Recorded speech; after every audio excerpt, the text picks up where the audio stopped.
was a kid, my family, we traveled all over the United States and Canada, camping at national parks and provincial parks. We went to California, we went, the Sequoias, the Yosemite, the Grand Canyon in Arizona, the East Coast, the West Coast, and just saw some of the most beautiful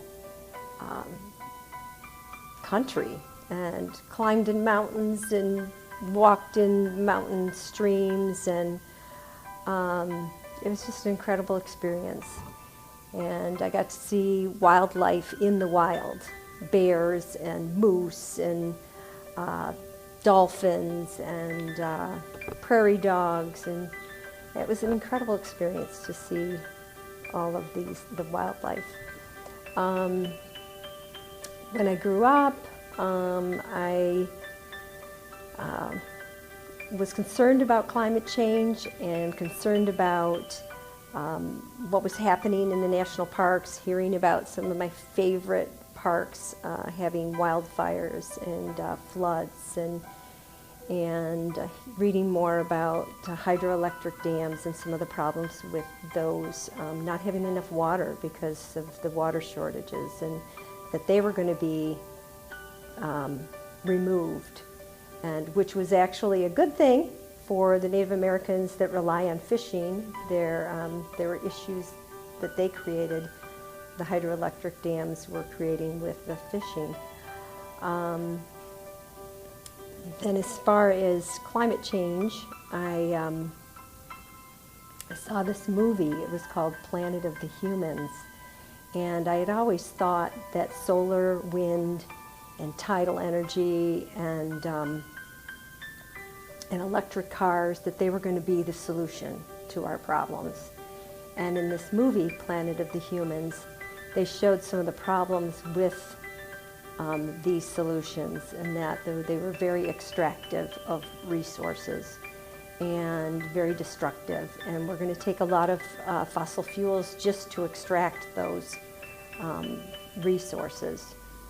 And then my husband and I took a trip to Arizona, and we were driving down this beautiful curvy road on the east side of the state, forested and smelled of pine, and it was just gorgeous.